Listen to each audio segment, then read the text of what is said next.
അന്ന് അവൾക്ക് പ്രായം 17 വയസ്സാണ്. കോളേജിലെ ആൺകുട്ടികളുടെ ആരാധനാപാത്രമാണ്. ഇരുവശത്തേക്ക് മുടി പിന്നിയിട്ടൊരു സുന്ദരിക്കുട്ടിയാണ്. പേര് സൗജന്യ. ഒരു നാൾ വൈകുന്നേരം കോളേജിൽ നിന്ന് ബസ് ഇറങ്ങി വീട്ടിലേക്കുള്ള വഴിയിൽ നടക്കുന്നുണ്ട്. ആ സ്വപ്നങ്ങൾ അവസാനിച്ച ആ ത്രിസന്ധ്യയിൽ ക്ഷേത്രനഗരിയിൽ ആ നേത്രാവതി പുഴയുടെ സ്നാനഘട്ടം കടന്ന സൗജന്യയെ പിന്നെ ആരും ജീവനോടെ കണ്ടവരില്ല. കാണാതാവലിന്റെ അടുത്ത നാൾ വസ്ത്രങ്ങളില്ലാതെ കരിനീലിച്ചൊരു പെൺകുട്ടിയുടെ നഗ്ന ശരീരം കാണപ്പെട്ടു. ദേഹമാസകരം മുറിവുകൾ, തലയോട്ടിയിൽ പൊട്ടൽ. ഓമനിച്ച് വളർത്തിയ അച്ഛനും അമ്മയ്ക്ക് മുന്നിൽ അപ്പോഴും പകപ്പ് മാറാത്ത മുഖത്തോടെ തെരുവിൽ കിടന്ന ഓമന മകൾ നേരിട്ടത് കൂട്ടബലാത്സംഗം, ബ്രൂട്ടൽ ടോർച്ചർ, അക്രമാസക്ത കൊല.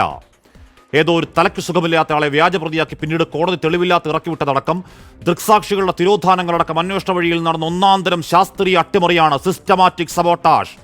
ചോരനാറും വഴിയിലെ കേസ് നമ്പർ 2. പേര് പത്മലത എന്നാണ്. മലയാളി. അച്ഛനൊരു ചോരത്തിളപ്പുള്ള കമ്മ്യൂണിസ്റ്റുകാരൻ. മേൽജാതി ഫ്യൂഡൽ തമ്മാടികളോട് ശബ്ദമുയർത്തിയതാണ് അപരാധം.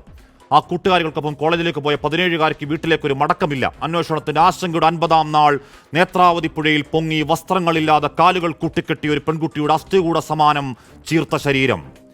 കൗമാരക്കാരികൾ പെൺകുട്ടികളുടെ ശവഘോഷയാത്രാ വഴിയിലെ കേസ് നമ്പർ 3. പേര് അനന്യ. ക്ഷേത്രാധികാരികളോട് കാണാതായ മകളെ ചോദിക്കാൻ പോയ അമ്മയെ ഗൂണ്ടകൾ അടിച്ചു കൊല്ലാക്കൊലയിൽ കോമയിൽ കിടന്നത് മാസങ്ങൾ 3. ഇപ്പോഴും അന്ത്യകർമ്മങ്ങൾക്ക് അസ്ഥികൂടമെങ്കിലും താ എന്ന വിലാപത്തിൽ ഭ്രാന്തിയെ പോലെ നടക്കുന്നുണ്ടൊരമ്മ. അധികാര ദൈവങ്ങൾക്ക് അന്ധതയാണ്.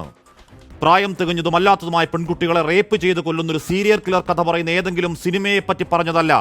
അതിനേക്കാൾ ഭീകരമായ അധർമ്മങ്ങൾ മുടിയഴിച്ചാടുന്ന ധർമ്മസ്ഥല എന്ന ചാവുനിലത്തെ പറ്റിയാണ്. ദേഹമാസകല മുറിവുകൾ, സ്വകാര്യ ഭാഗങ്ങളിൽ വടുക്കളുമായി ഉടുവസ്ത്രങ്ങളില്ലാതെ നേത്രാവതിയിൽ പൊങ്ങിയ 100-ലധികം പെൺകുട്ടികളെ മേലാവിലെ നിർദ്ദേശത്തിൽ കുഴിച്ചിട്ടൊരു ഗതികെട്ടവൻ ദാ ഇന്ന് കുഴിമാന്തി പരിശോധനയ്ക്ക് പോകേണ്ടതാണ്. അവസാന നിമിഷമാണ് കർണാടക പോലീസിന് നാണം കെട്ട് യു-ടേൺ.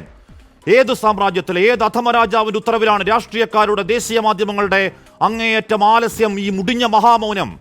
ഈ വാർത്തകൾ അത്രയും പുറത്തു വരുമ്പോൾ കേന്ദ്രത്തിന്റെ പ്രീമിയർ അന്വേഷണ ഏജൻസികളുടെ ഉറക്കം നടിക്കൽ. ഈ കേരളത്തെ പറ്റി നാറിയ കള്ളങ്ങൾ നിരത്തി പ്രൊപ്പഗണ്ട സ്റ്റോറി ഉണ്ടാക്കിയ വ്യാജങ്ങളുടെ തമ്പുരാന്മാർക്ക് ധൈര്യമുണ്ടോ ക്യാമറയും തൂക്കി കർണാടകത്തിൽ പോകാൻ, ചിത്രീകരിക്കാൻ? ഗ്യാങ് റേപ്പിൽ കുഴിച്ചു മൂടപ്പെട്ട പെൺകുട്ടികളുടെ കഥ പറയുന്ന ഒരു cinema, the brutally notorious Dharmasthala stories. പ്രിയ പ്രേക്ഷകർക്ക് എൻകൗണ്ടറിലേക്ക് സ്വാഗതം.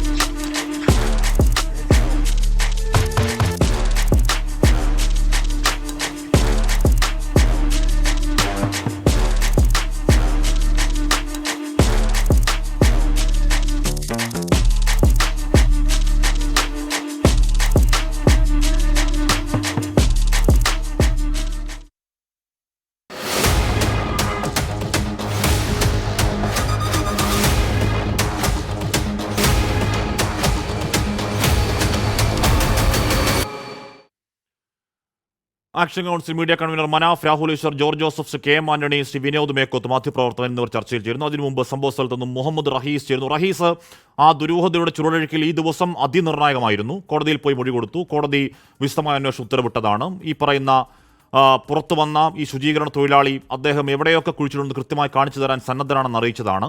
അവർ കൃത്യമായി എത്തിയതാണ്. എന്തുകൊണ്ടാണ് പോലീസിന്റെ ആ പിന്മടക്കം? റഹീസ്.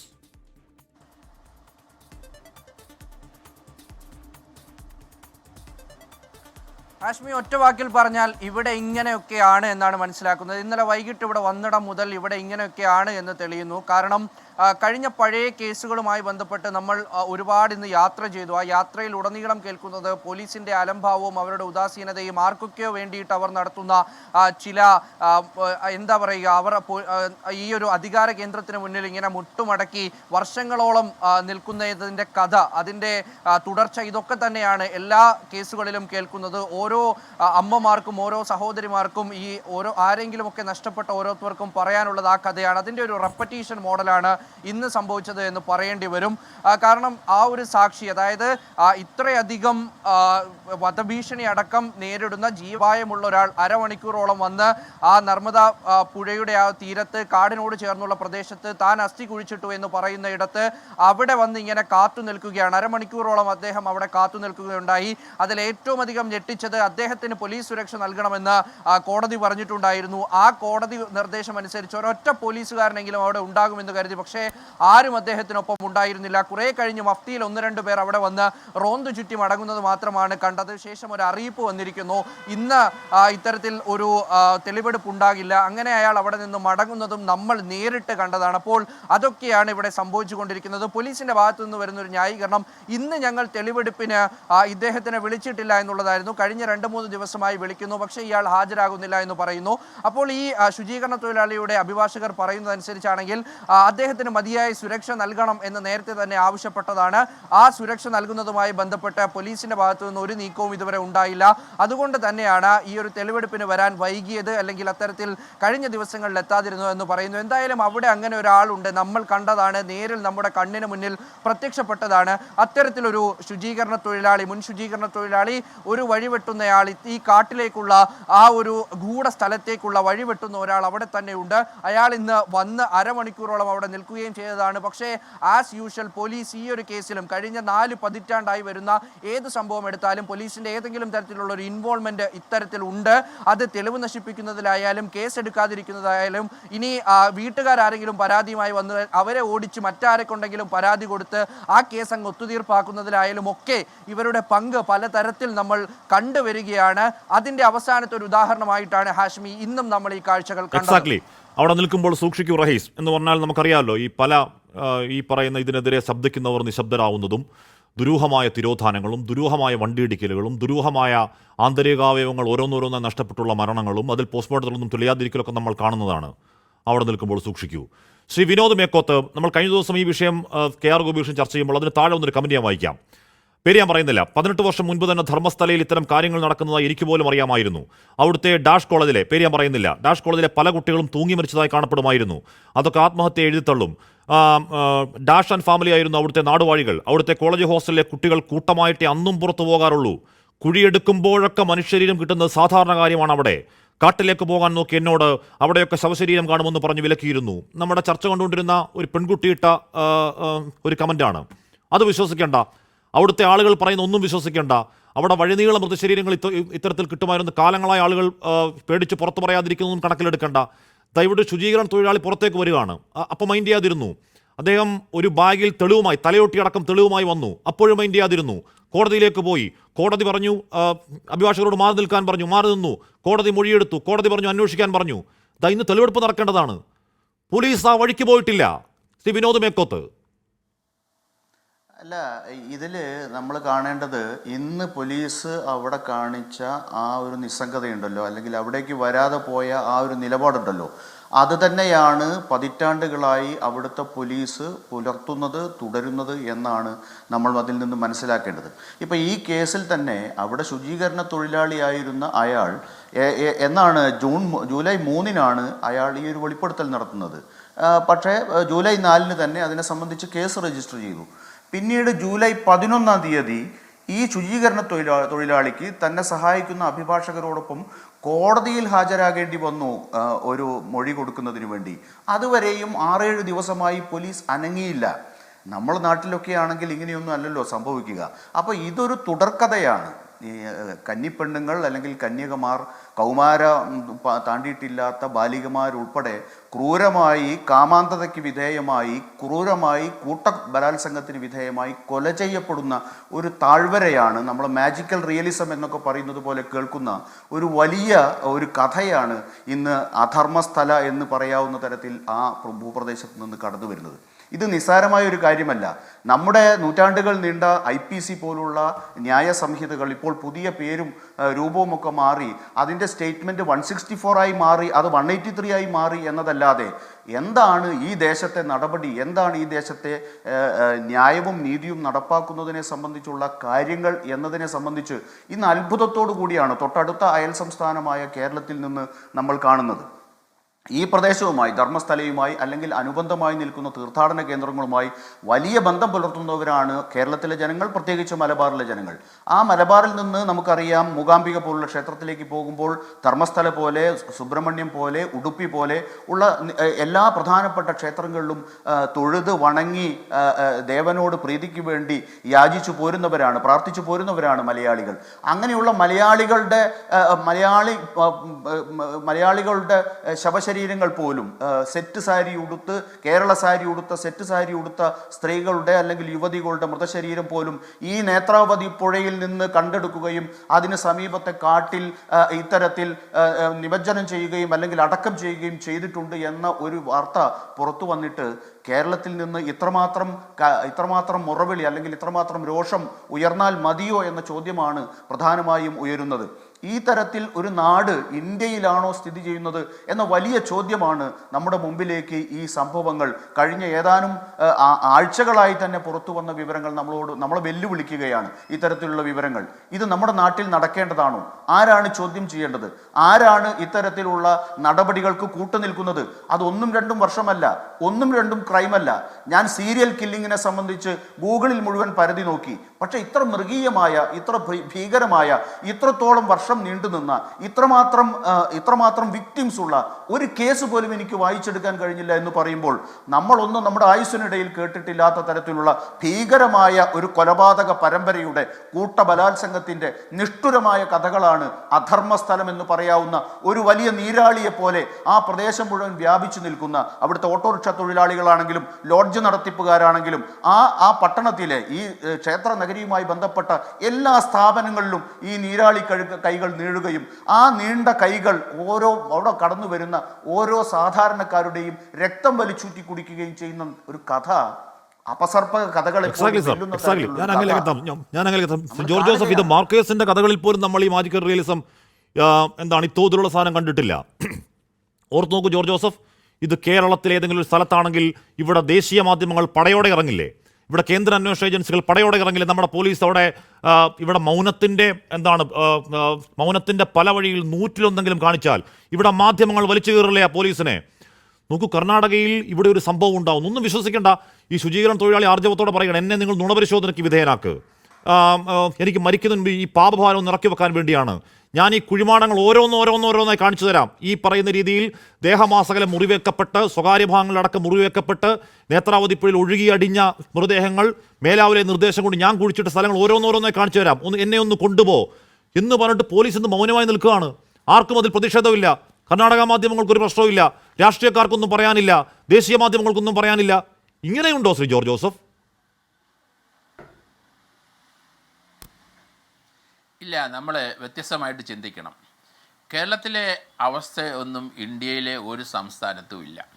ഇവിടെ നമുക്ക് ഒരു 10, 15, 20 കിലോമീറ്ററിനകത്തൊരു പോലീസ് സ്റ്റേഷനുണ്ട്. കർണാടകയിൽ അങ്ങനെയല്ല അവസ്ഥ. 2014 വരെ ബെൽത്തങ്ങാടി പോലീസ് സ്റ്റേഷൻ്റെ കീഴിലാണ്. അവിടുന്ന് 80 കിലോമീറ്റർ അകലെ ബെൽത്തങ്ങാടി പോലീസ് സ്റ്റേഷൻ്റെ കീഴിലായിരുന്നു ധർമ്മസ്ഥല. 2014 ശേഷമാണ് ധർമ്മസ്ഥലയിൽ പോലീസ് സ്റ്റേഷൻ വരുന്നത്. 10,000-കണക്കിന് ആൾക്കാർ അവിടെ വന്നു പോകുന്നു. പല സ്ത്രീകളും കുട്ടികളും ഒക്കെ ഉണ്ട് ആ കൂടെ. അവരെയൊക്കെ ഐസൊലേറ്റ് ചെയ്തിട്ട് അവരെയൊക്കെ റേപ്പ് ചെയ്ത് 5-6 പേരെയൊക്കെ റേപ്പ് ചെയ്ത് വഴി എറിഞ്ഞിട്ട് പോവും. ഈ ധർമ്മസ്ഥലയിൽ ഞാൻ 2-3 സ്ഥലത്ത് പറഞ്ഞു, ഇന്നലെ ഞാൻ 24 പറഞ്ഞത് എനിക്ക് തോന്നുന്നത്. ധർമ്മസ്ഥലയിൽ ഞാൻ 4-5 ദിവസം താമസിച്ചിട്ടുണ്ട് ഇവിടെ വർഷങ്ങൾക്ക് മുമ്പ്. അന്നത്തെ അവസ്ഥ വളരെ മോശമാണ്. അവിടെ എങ്ങും പോലീസും ഇല്ല, ഒന്നുമില്ല. ഈ ധർമ്മസ്ഥലയിലെ അവിടുത്തെ പ്രതിഷ്ഠ മഞ്ജുനാഥ് ടെമ്പിൾ എന്നാണ് അറിയപ്പെടുന്നത്. ലോർഡ് കൃഷ്ണയുടെ പ്രതിഷ്ഠയാണ്. 800 വർഷം പഴക്കമുണ്ട്. അവിടുത്തെ ആ പ്രതിഷ്ഠ അവിടുന്ന് ഇന്ത്യയുടെ പല സംസ്ഥാനങ്ങളിൽ നിന്ന്, പ്രത്യേകിച്ച് ദക്ഷിണ ഭാരതത്തിൽ നിന്ന് കൂടുതൽ ആൾക്കാർ, സ്ത്രീകളും കുട്ടികളും ഒക്കെ അവിടെ വരും. അവിടെ ഞാനവിടെ 4-5 ദിവസം താമസിച്ചിട്ടുണ്ട്. താമസിക്കാനുള്ള സൗകര്യങ്ങളുണ്ട്, അമ്പലത്തിൻ്റെ പരിസരത്തൊക്കെ ഉണ്ട്. അവരുടെ സെക്യൂരിറ്റിക്ക് അകത്ത് നമുക്ക് താമസിക്കാം. ആഹാരം അവിടെ രാവിലെ 8-9 മണി മുതൽ ചോറ് ലഭിക്കും. വൈകിട്ട് ഒരു 3:30-4 വരെ ഫ്രീ ആയിട്ടുണ്ടാകും. 10,000-10,000 പേർക്ക് അവിടെ ചോറ് കൊടുത്തുകൊണ്ടേയിരിക്കും.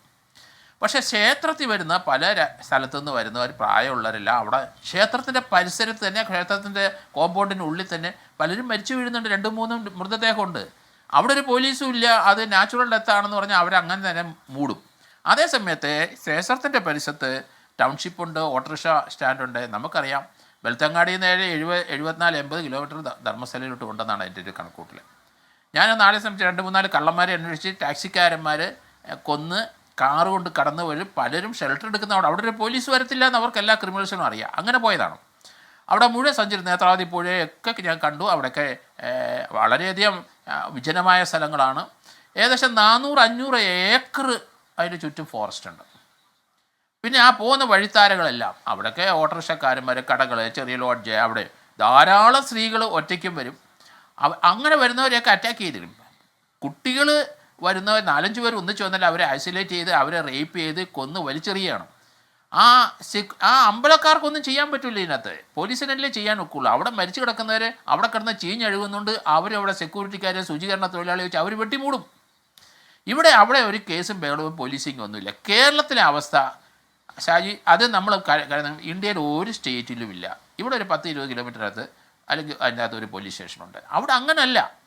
അത് നമ്മൾ മനസ്സിലാക്കണം. വളരെ വിജനമായ സ്ഥലങ്ങളും ഫോറസ്റ്റുകൾ ഏരിയകളും ഒക്കെ അവിടെയുണ്ട്. അപ്പോൾ അവിടെ നമുക്ക് ഈ അടുത്ത കാലത്ത് ശുചീകരണ തൊഴിലാളി വെളിപ്പെടുത്തിയത് 1985 മുതൽ 2014 വരെ അവിടെ ഉണ്ട്. 480 മൃതദേഹങ്ങൾ അയാൾ തന്നെ അവിടെ കുഴിച്ചു മൂടിയിട്ടുണ്ട്.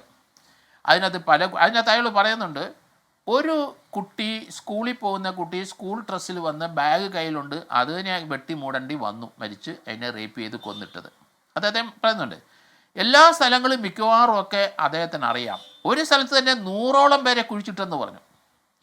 അവിടെ 485 പേരുടെ കണക്ക് അദ്ദേഹം പറയുന്നുണ്ട്. അത് കൂടുതലുണ്ട്, അദ്ദേഹത്തിന് ഓർമ്മയുള്ളതല്ല. അവിടെ നമ്മൾ വിചാരിക്കുന്ന പോലെ ഒരു പോലീസിങ് ഇല്ലാത്തതുകൊണ്ട് പലരെയും കുട്ടികൾ നഷ്ടപ്പെട്ട് പോലീസ് സ്റ്റേഷനിൽ പോയാൽ ഇവിടെ ഒരു നമ്മളൊരു പരാതി പോലീസ് സ്റ്റേഷൻ കൊടുക്കുന്ന പോലെ കടന്നിട്ട് അവർ തള്ളും. അതിനൊരു കേസും ഇല്ല, ഒരു FIR ഇല്ല, ഒന്നുമില്ല. അവിടെ അങ്ങനെ ഒരു സംവിധാനമില്ല. അത് ഇപ്പോഴും അങ്ങനെ തന്നെ. അവിടെ എനിക്ക് അവിടെ നന്നായിട്ട് പഠിച്ചു. അവിടെയൊക്കെ ഒറ്റയ്ക്ക് നമ്മൾ പോകുന്നത്, അത് പുരുഷന്മാരാണെങ്കിലും ശരി പിടിച്ചു പറയും, തല്ലിക്കൊലവും ഒക്കെ ഉണ്ടാകും. പെൺകുട്ടികൾ സ്ത്രീകൾ 3-4 പേരൊക്കെയാണ് തീർന്നു. അത് ഇന്നും നമ്മൾ അത് മനസ്സിലാക്കണം. കാരണം ഇന്ത്യയിലെ പല സംസ്ഥാനത്തും ഞാൻ പോയിട്ടുണ്ട്. അവിടങ്ങളിലൊക്കെ ഇത് അമ്പലവും പരിസരത്തൊക്കെ ഉള്ള വളരെ വിജനമായ സ്ഥലങ്ങളുണ്ട്. അവിടെയൊക്കെ ഇതൊക്കെ തന്നെ അവസ്ഥ. നമ്മുടെ ഇത് വെച്ചിട്ടൊന്നും കണക്കാക്കരുത്. കേരള പോലീസ് അല്ലെങ്കിൽ കേരളത്തിലുള്ള ആ പോലീസ് സംവിധാനം ഇന്ത്യയിൽ ഒരു സംസ്ഥാനത്തും ഇല്ല. അവിടെ ചില സെൻട്രലിലുണ്ടാവാം. അല്ല, ഞാൻ പറയുന്നത് ഓക്കെ, താങ്കൾ പറയുന്നത് പോലെ ഇത്തരത്തിൽ വിജയമായ സ്ഥലം അന്ന് ബെൽത്തങ്ങാടി പോലീസ് സ്റ്റേഷനിലെ കാര്യങ്ങൾ ഇപ്പൊ കാര്യങ്ങൾ പുറത്തേക്ക് വരുന്നുണ്ടല്ലോ. ഇപ്പൊ നമ്മൾ രാജ്യത്തിന്റെ തന്നെ നാണക്കേടിന്റെ ഒരു തലസ്ഥാനമായി ചിലപ്പോൾ ഈ പറയുന്ന സ്ഥലം മാറിയേക്കാമല്ലോ. ഇത് കേന്ദ്രത്തിനടക്കം എല്ലാ അന്വേഷകർക്കും അറിവുള്ളതാണല്ലോ. എൻ്റെ ചോദ്യം, എന്തുകൊണ്ടാണ് ഇപ്പോഴും മഹാമൗനം? ഇപ്പോഴും നിയന്ത്രിക്കാൻ കഴിയുന്ന ഏതോ ഒരു ശക്തി എവിടെയോ ഇരിപ്പുണ്ടോ കടിഞ്ഞാണമായി? ജോർജ് ജോസഫ്, അത് എന്നാന്നറിയോ, നമ്മൾ അവിടെ ഇപ്പം 2025 2014 വരെയുള്ള കാര്യങ്ങളാണ് ആ ശുചീകരണ തൊഴിലാളി പറയുന്നത്. ഇത് വളരെ ഈ മർഡർ, റേപ്പ് ഇതെല്ലാം വളരെ കൂടുതലാണ്. നമുക്ക് അവിടെ ഒരമ്മ ഇപ്പോഴും നടക്കുന്നുണ്ട്. അവർ ഉടുപ്പിയിൽ ഇന്നും വളരെ പ്രായമായിട്ടും ആ അമ്മ എവിടെയുണ്ട്. സുജാത ഭട്ട് എന്നാണ് അവരുടെ പേര്. അവർ CBIയിലെ ഒരു ക്ലർക്കായിരുന്നു. അത് വെസ്റ്റ് ബംഗാളിൽ. അവരുടെ മകള് അവിടെ ഉടുപ്പിയിലെ ഫസ്റ്റ് ഇയർ MBBS പഠിച്ച കുട്ടിയെ അവിടെ വെച്ച് കാണാതെ പോയി. അവർ ഈ അമ്പലത്തിൻ്റെ പരിസരത്ത് വേറെ 3-4 കുട്ടികളായിട്ട് വന്നാണ്. ആ കുട്ടിയെ കാണാനില്ല, ആ തട്ടിക്കൊണ്ട് പോയി കൊന്നുകളഞ്ഞു. ആ അമ്മ അന്വേഷിച്ച് അവിടെ അനന്യ ഭട്ടിനെ അന്വേഷിച്ച് ഇപ്പോഴും എവിടെയുണ്ട് അവർ. അപ്പോൾ വർഷങ്ങൾ എത്രയായി? ഇത് 2003-ലാണ്. സുജാത ഭട്ട് ഇന്നലെ കൊണ്ട് പരാതി കൊടുത്തു, വീണ്ടും ആ പരാതിയിൽ കേസെടുത്തു. പോലീസ് ഉണ്ടായിരിക്കുക. എവിടെയാണ് കുഴിച്ചിട്ടെന്ന് അറിയത്തില്ലല്ലോ. ഇതിനകത്ത് നമ്മൾ വിചാരിക്കുന്ന ഒരു റിസൾട്ട് വരുന്നില്ല. ഞാനിപ്പം 3-4 ടിപ്പിക്കൽ കേസ് നമുക്കത് മനസ്സിലായി. അതൊരു മലയാളി അവിടെയുണ്ട്, അദ്ദേഹത്തിൻ്റെ കൊച്ചിനെ കാണാതെ പോയി. അത് 57-ാമത്തെ ദിവസമാണ് അത് നേത്രാവതി പുഴയിൽ നിന്ന് അതിൻ്റെ സ്കെലിറ്റൻ കിട്ടുന്നത്. കാലും കൈയും കെട്ടിയിട്ടുണ്ട്. അദ്ദേഹം ഇപ്പം വിലപിച്ച് അതിൻ്റെ സഹോദരൻ ഇന്നലെ 24 തന്നെ സംസാരിച്ചിരുന്നു. അപ്പം ഇതൊക്കെ പല സ്ഥലത്തും കുഴിച്ചിട്ടു. ഇദ്ദേഹം പറയണതെല്ലാം 100% ശരിയായിരിക്കും. പക്ഷേ ആരെയാണ് കൊന്നത്, അവൻ്റെ ബന്ധുക്കൾ ആരെങ്കിലും ഉണ്ടോ, അതിന് FIR ഉണ്ടോ? അതിന് FIR ഒന്നുമില്ല. ഇനി എടുക്കണം. ഇപ്പം അദ്ദേഹത്തിന് ആ പോലീസിന് ഇപ്പോൾ എന്ത് ചെയ്യാനൊക്കെ, കുറേ ഡെഡ് ബോഡി അല്ലെങ്കിൽ സ്കെൽറ്റൻ എടുത്തുകൊണ്ട് ഒന്നും ചെയ്യാൻ എന്തെന്ന് അറിയാൻ ഒക്കില്ല. അപ്പോൾ അതുകൊണ്ട് ഈ പരാതിയായിട്ട് ഇപ്പോൾ അവിടെ നിൽക്കുന്ന കുറേ ആൾക്കാരുണ്ട്. പക്ഷേ അന്നേരം നമ്മളൊരു കാര്യം ആലോചിക്കണം. 1983-ലാണ് മലയാളിയുടെ കൊച്ചിനെ നഷ്ടപ്പെട്ടിരിക്കുന്നത്. ഇന്നും വിലപിച്ചുകൊണ്ട് അതിൻ്റെ സഹോദരനും ഇന്നലെ 24 ചാനലിൽ ഞാൻ കണ്ടു. പക്ഷേ 83 ആയി കഴിഞ്ഞപ്പം എത്ര വർഷമായി? അല്ല, ഞാൻ പറയുന്നത് നമുക്ക് അടുത്തടുത്ത് അന്വേഷണത്തിന്റെ സംഖ്യ നമ്മൾ ഉറപ്പായും അടുത്തടുത്ത് വരാം. ഞാൻ അങ്ങനെ ശ്രീ മനാഫ് ഇവിടെ സുജാത ഭട്ടിന്റെ കാര്യം പറയുകയായിരുന്നു. ശ്രീ ജോർജ് ജോസഫ്, സുജാത ഭട്ട് ഇപ്പോഴും അവിടെ ഉണ്ട്. അന്ന് അവരുടെ മകൾ അനന്യ ഭട്ടിനെ കാണാതാവുന്നുണ്ട്. പോലീസിലേക്ക് പോകുമ്പോൾ പോലീസ് പറയുന്നു, എന്താണ് നിങ്ങൾ സ്വമേധയാ വേണ അന്വേഷണം എന്ന് പറയുന്നു. അവർ കരഞ്ഞുകൊണ്ട് അവിടെയുള്ള അധികാരി എടുത്തു പോകുന്നു. 4 ഗുണ്ടകൾ ചേർന്ന് ഇടിച്ച് അവശയാക്കുന്നു. 3 മാസം കോമയിൽ കിടക്കുന്നു. ഇപ്പോഴും സുജാത ഭട്ട് എൻ്റെ മകളുടെ അസ്ഥികൂടവും ഇതാ, എനിക്ക് അന്ത്യകർമ്മം ചെയ്യാനാണെന്ന് കരഞ്ഞുകൊണ്ട് നടക്കുന്നുണ്ട്. അതേ പോലീസ് തന്നെയാണ് മനാഫ ഇപ്പോഴും പോലീസ് അല്ലെങ്കിൽ ഈ പറയുന്ന പറയാൻ ധൈര്യമുള്ള സാക്ഷിയും അവരുടെ വക്കീലും ഈ പറയുന്ന സ്ഥലത്ത് ധൈര്യമായി വന്ന് നിൽക്കുക? പോലീസ് വരുന്നില്ല. ശ്രീ മനാഫ്,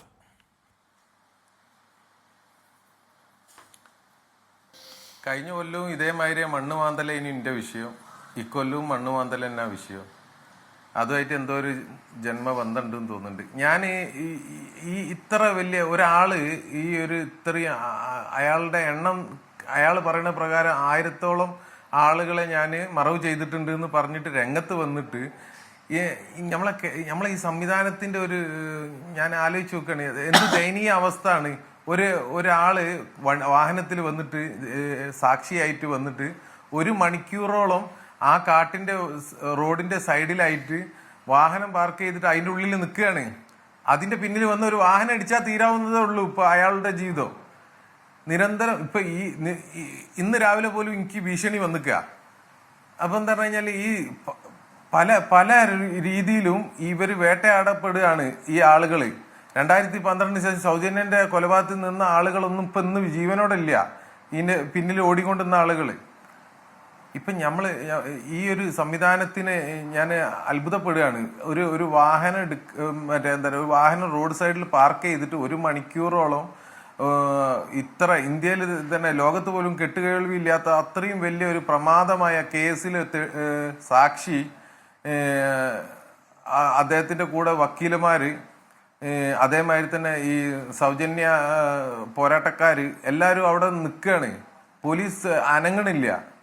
അപ്പം എന്താ പറഞ്ഞാൽ ഈ സംവിധാനത്തിന് നമുക്ക് എന്താ പറഞ്ഞു കഴിഞ്ഞാൽ നമുക്ക് ഈ സംവിധാനത്തിനോട് ചോദിക്കാനുള്ളത് ഏത് തരത്തിലാണ് ഈ ഒരു വിഷയം തീർക്കാൻ പറ്റുക എന്നുള്ളതാണ്. അല്ല ശ്രീ മനാഫ്, ഇപ്പൊ താങ്കൾ നിൽക്കുന്ന സൗജന്യ ആക്ഷൻ കൗൺസിലാണ്. സൗജന്യ ഇതിൽ ഈ പറയുന്ന രീതിയിൽ കുട്ടിയെ തട്ടിക്കൊണ്ടുപോയ നേരിട്ട് കണ്ട ദൃക്സാക്ഷികൾ ഓരോന്നോരോന്നായി കൊല്ലപ്പെട്ടു, അല്ലെങ്കിൽ ഓരോന്നോരോന്നായി ദുരൂഹസാധ്യതയിൽ മരണപ്പെട്ടു. ബൊലേറോ അവർക്ക് നേരെ വന്നു. അങ്ങനെ അതിൽ മാത്രമല്ല, ഇതിനെതിരെ ശബ്ദമുയർത്തിയ ഓരോരുത്തരും, അല്ലെങ്കിൽ പോലീസുകാർ, അല്ലെങ്കിൽ ഈ പറയുന്ന രീതിയിൽ ആക്ടിവിസ്റ്റുകൾ, എല്ലാവരും ഏതെങ്കിലും തരത്തിൽ നിശബ്ദരാക്കപ്പെട്ടു. എന്റെ ചോദ്യം, മനാഫെ, നിങ്ങളുടെ ജീവന് വല്ല ഉറപ്പുണ്ടോ അവിടെ നിൽക്കുമ്പോൾ? ഒരു ഉറപ്പില്ല. പക്ഷെ എന്ന് പറഞ്ഞു കഴിഞ്ഞാൽ ഈ അമ്മമാരുടെ കണ്ണീരിന്റെ മുന്നിൽ നമ്മളെ ജീവനൊക്കെ നിസാര വിലയെ കൽപ്പിക്കാൻ പാടുള്ളൂ. കാരണം എന്ന് പറഞ്ഞു കഴിഞ്ഞാൽ ഇപ്പോഴും 24 ന്യൂസിന്റെ പല വീഡിയോസും എടുക്കാൻ പറ്റാത്ത സ്ഥിതി ഉണ്ട്. നിങ്ങളെ റിപ്പോർട്ടറിന് അവിടെ പോയി കഴിഞ്ഞു കഴിഞ്ഞാൽ പല ക്യാമറന്റെ മുന്നിലേക്ക് വരാൻ പേടിക്കുന്ന ഒരുപാട് ആളുകളുണ്ട്. ഈ ആളുകളിലൊക്കെ എന്താ പറഞ്ഞു കഴിഞ്ഞാല് അവര് ഒരു പ്രാവശ്യം ഇപ്പൊ അനന്യ ഭട്ടിന്റെ അമ്മ ഓൾറെഡി ഒരു മരണം മുന്നിൽ കണ്ടുപോയ ആളായതുകൊണ്ടാണ് ഇത്രയും ഭയം. ഞാൻ നേരിട്ട് സംസാരിച്ചാണ് അനന്യ ഭട്ടിന്റെ അമ്മനോട്. അവര് ഏകദേശം ഒരു 80 വയസ്സിന്റെ അടുത്ത് എത്തി. എന്നിട്ടും ആ മകൾക്കും വേണ്ടിയിട്ട് പോരാടിക്കൊണ്ടിരിക്കുക. ഒറ്റ ആവശ്യമുള്ളൂ, ഇതിന്റെ ഈ പ്രതികളെ ശിക്ഷിക്കണം എന്നൊന്നുമല്ല. ആ മകളുടെ അസ്ഥികൂടങ്ങൾ കിട്ടിക്കഴിഞ്ഞാൽ അന്ത്യസംസ്കാരം നടത്തണം, അത്രയുള്ള ആഗ്രഹം. ഇതുപോലെ ഒരുപാട് ആളുകളുണ്ട് അവിടെ. ഇവരുടെയൊക്കെ ഇപ്പൊ ഇന്ന് രാവിലെയാണ് ഭീഷണി വരുന്നത്. ഇങ്ങനെ എന്താ പറഞ്ഞാൽ അവിടെ നിരന്തരം വരുന്നതാണ് ഈ ടൈപ്പിലുള്ള ഭീഷണി. 150 യൂട്യൂബേഴ്സിന്റെ യൂട്യൂബ് ചാനൽ തന്നെ. അതെ, ഇപ്പൊ ഇന്ന് രാവിലത്തെ അതിപ്പോ ഒരു കേസ് കൊടുത്തിക്കണ് ഇന്ന്. ആരാണ് വിളിക്കുന്നത്, എന്താണ് പറയുന്നത്? ഇതാണ് സ്ഥിതി. നമ്മളെന്താ ധർമ്മസ്ഥലയിൽ കാല് കുത്തൂല എന്നാണ് പറയുന്നത്. അപ്പൊ എന്താ പറഞ്ഞു കഴിഞ്ഞാൽ ഞാൻ പറഞ്ഞു എന്റെ ഹിസ്റ്ററി ഒന്ന് നോക്കിയാൽ മതി, അതൊക്കെ നമുക്ക് പ്രശ്നമില്ലാത്ത കേസാണ്.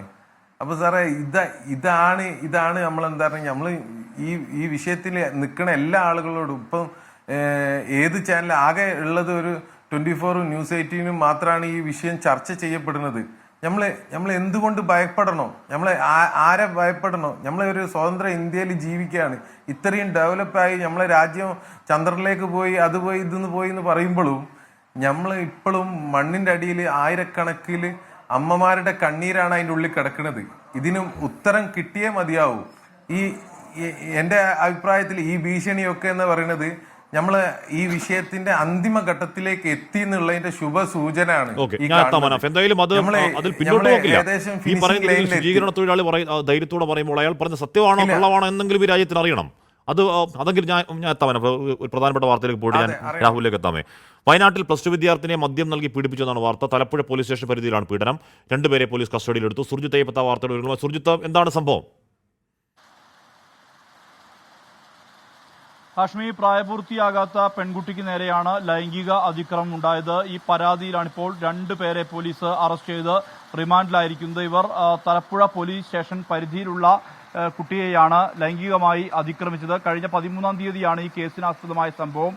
മാതാപിതാക്കൾ വീട്ടിലില്ലാത്ത സമയം വീട്ടിൽ അതിക്രമിച്ചു കയറി പെൺകുട്ടിയെ 1-ാം പ്രതിയായിട്ടുള്ള ആഷിഖ് തട്ടിക്കൊണ്ടുപോയ ശേഷം ഈ 2-ാം പ്രതിയായിട്ടുള്ള ജയരാജന്റെ സ്ഥാപനത്തിലെത്തിച്ച് മദ്യം നൽകിയ ശേഷം ക്രൂരമായ രീതിയിൽ തന്നെ പീഡിപ്പിച്ചു. മദ്യം കഴിക്കാൻ വിസമ്മതിച്ച കുട്ടിയുടെ മുഖത്ത് അടിച്ചു എന്നടക്കമുള്ള പരാതിയുണ്ട്. അതിക്രൂരമായ പീഡനത്തിനാണ് പെൺകുട്ടി വിധേയമായിരിക്കുന്നത് എന്നുള്ളതാണ് ലഭ്യമാകുന്ന വിവരങ്ങൾ. ഇതിന്റെ അടിസ്ഥാനത്തിലാണ് പോലീസ് കേസെടുത്ത് അന്വേഷണം തുടങ്ങിയിട്ടുള്ളത്.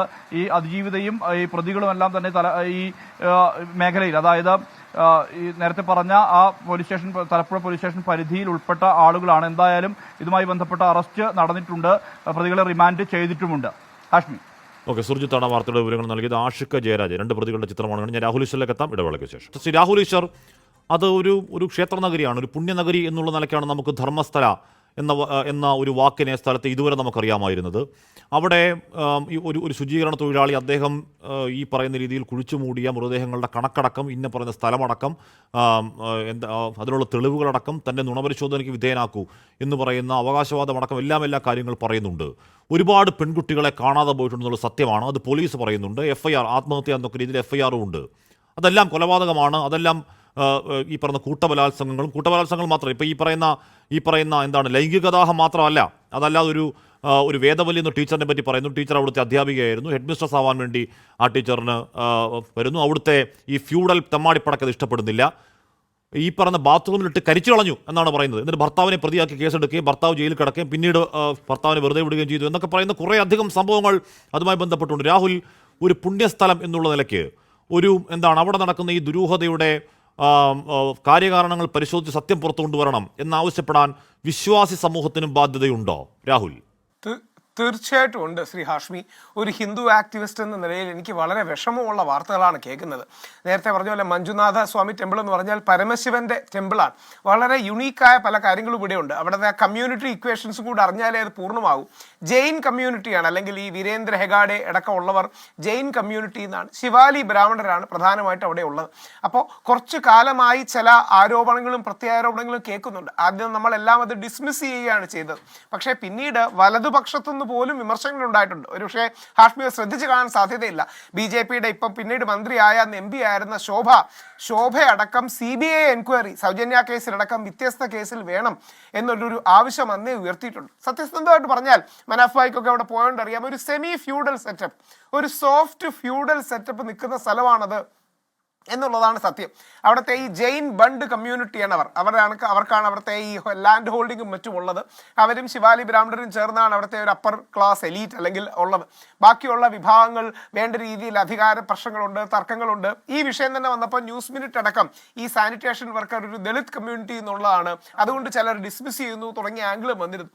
കുറേ കാലമായി അവിടെ നിൽക്കുന്ന സാമുദായികവും സാമൂഹികവുമായ സ്പർദ്ധകളൊക്കെ ഇതിന് പിന്നിൽ ഉണ്ടാകാം. പക്ഷേ ആൾക്കാർ മരിച്ചു എന്ന കാര്യം, ചെയ്യപ്പെട്ടു എന്ന കാര്യം, ഇത് വസ്തുതയാണെങ്കിൽ ഇന്ത്യ തന്നെ കണ്ട ഏറ്റവും വലിയ ക്രിമിനൽ പരമ്പരകളിലൊന്നാണ്. അല്ല രാഹുൽ, നമുക്ക് വിശ്വസിക്കാൻ എന്തിനാണ് ഞാൻ പറഞ്ഞു ഈ പറയുന്ന ദളിത് ബ്രാഹ്മണ കോൺഫ്ലിക്റ്റിന് ആംഗിൾ ഉണ്ടോ എന്ന കാര്യം ആലോചിക്കുന്നത് എന്തിനാണ്? ഈ പറയുന്ന തൊഴിലാളി പറയുന്നു എന്റെ പക്കൽ തെളിവുണ്ട്. ഒരു ബാഗിൽ അദ്ദേഹം കുഴിച്ചിട്ട തലയോട്ടി അടക്കമാണ് അദ്ദേഹം കോടതിയിലേക്ക് പോകുന്നത്. എന്നെ നുണപരിശോധനയ്ക്ക് വിധേയനാക്കുമെന്ന് പറയുന്നു. 400-ലധികം പെൺകുട്ടികളെ കാണാനില്ലാത്ത കാര്യം പോലീസ് തന്നെ പറയുന്നുണ്ട്. പിന്നെന്തിനാണ് ഒരു സംശയത്തിന് ആംഗിൾ അവിടെ ഇടുന്നത്? അവിടെയാണ് ഞാൻ പറയുന്നത് കുറച്ചു കാലമായി, അതായത് ഇപ്പോഴല്ല, കഴിഞ്ഞൊരു 10-20 വർഷമായി പല ആരോപണങ്ങൾ വരുന്നുണ്ട് ഈ വിഷയത്തെക്കുറിച്ച്. അവിടെയാണ് ഞാൻ പറയുന്നത്, കൗതുകം എന്ന് പറയട്ടെ, അവിടുത്തെ ഈ വലതുപക്ഷം എന്ന് വിളിക്കപ്പെടുന്ന ശക്തികളും സോകോൾഡ് ഹിന്ദു റൈറ്റ് വിങ്ങും പല കാലങ്ങളായി ഇവർക്കെതിരെ വിമർശനം ഉയർത്തുന്നുണ്ട്. ഉദാഹരണം, സൗജന്യ കേസിലടക്കം ആ വിമർശനങ്ങൾ തീവ്ര ഹിന്ദുത്വ ഗ്രൂപ്പുകൾ പോലും മുമ്പോട്ട് കൊണ്ടുവരുന്നുണ്ട്. പക്ഷേ അവിടെ യഥാർത്ഥത്തിൽ സംഭവിക്കുന്ന കേരളം, ജോർജ് സാർ പറഞ്ഞ പോലെ കേരളം പോലുള്ള സ്ഥലമൊന്നുമല്ലത്. അതൊരു സോഫ്റ്റ് ഫ്യൂഡൽ സെറ്റപ്പ് ഉള്ള, നമ്മൾ ഈ തെലുങ്ക് സിനിമകൾ സിനിമകളിൽ ഈ ജന്മി കുടിയാൻ ബന്ധം എന്നൊക്കെ പറയുന്ന പോലൊരു സാധനം ഉണ്ടല്ലോ, അതായത് വളരെ സമ്പന്നമായ ഒരു ഫാമിലി, അവർ കൺട്രോൾ ചെയ്യുന്ന കാര്യങ്ങൾ, ആ സ്ഥലത്തെ ലാൻഡ് ഓണറിനെ ദൈവമായി കാണുന്ന കാന്താര സിനിമയിലൊക്കെ കാണിക്കുന്ന ഒരു ഫ്യൂഡൽ സെറ്റപ്പ് നിലനിൽക്കുന്ന ഒരു സ്ഥലമാണ് എന്നുള്ളതാണ് എൻ്റെ റിയാലിറ്റി. പക്ഷേ ഇപ്പം വരുന്ന വാർത്തകൾ അത്യധികം വേദനാജനകമാണ്. തീർച്ചയായിട്ടും അന്വേഷണം വേണം. വിശ്വാസി സമൂഹത്തിനും കൂടെ പ്രധാനമാണ്. ഞാനൊക്കെ പോയിട്ടുള്ള സ്ഥലമാണ്. വിശ്വാസി സമൂഹത്തിനും കൂടെ പ്രധാനമാണ്. ഒരുപാട് കാലമായി ഇദ്ദേഹം ശ്രീ വീരേന്ദ്ര, അദ്ദേഹം ഒരു MP കൂടിയാണ്, അങ്ങേക്ക് അറിയായിരിക്കും, അദ്ദേഹം ഒരു MP കൂടിയാണ്, നോമിനേറ്റഡ് ആയ MP ആണ്. അദ്ദേഹം പല കാര്യങ്ങളിലും ഈ റൈറ്റ് വിങ്ങിനെ സപ്പോർട്ട് ചെയ്യാത്ത ഒരാളാണ്. അതുകൊണ്ട് വിശദമായ അന്വേഷണം വേണം. ഇതിന്റെ സത്യം പുറത്തു കൊണ്ടുവരണം. ഏതെങ്കിലും ഒരു പെൺകുട്ടി മരിച്ചിട്ടുണ്ടെങ്കിൽ അത് അനീതിയാണ്. അതുകൊണ്ട് നൂറുകണക്കിന് ആരോപണങ്ങളുണ്ട്. അതിന്റെ നിജസ്ഥിതി പുറത്തു വരണം. ഈ കോർപ്പറേഷനൊക്കെ വിവിധ എതിർ ആർഗ്യുമെന്റ്സ് ആണ് കൊണ്ടുവന്നിരിക്കുന്നത്. എന്തായാലും കോടതി വിശദമായി ഒരു SIT-യോ സ്പെഷ്യൽ ഇൻവെസ്റ്റിഗേറ്റിംഗ് ടീമോ തുടങ്ങിയ കാര്യങ്ങൾ ഇതിലേക്ക് കൊണ്ടുവരണം.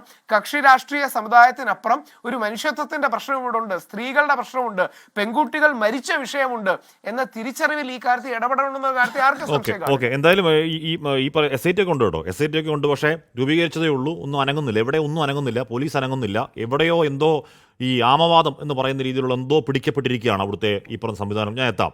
ഞാൻ കെ മാനണി ഒരു കാര്യം പറഞ്ഞോട്ടെ, അത് യഥാർത്ഥത്തിൽ രാഷ്ട്രീയമല്ല, അത് അവിടുത്തെ സോഫ്റ്റ് ഫ്യൂഡൽ സെറ്റപ്പാണ്. അല്ല, എന്ത് ഫ്യൂഡൽ, ഞാൻ പറഞ്ഞ ഏത് ഫ്യൂഡൽ സെറ്റപ്പ് ആണെങ്കിലും നമുക്ക് അധികാര കേന്ദ്രങ്ങളുണ്ട്, നമുക്ക് അന്വേഷണ ഏജൻസികളുണ്ട്, നമുക്ക് കൃത്യമായി അന്വേഷിക്കൂ എന്ന് ധൈര്യത്തിൽ പറയാൻ കഴിയേണ്ട ഈ പറയുന്ന അധികാരങ്ങളുണ്ട്.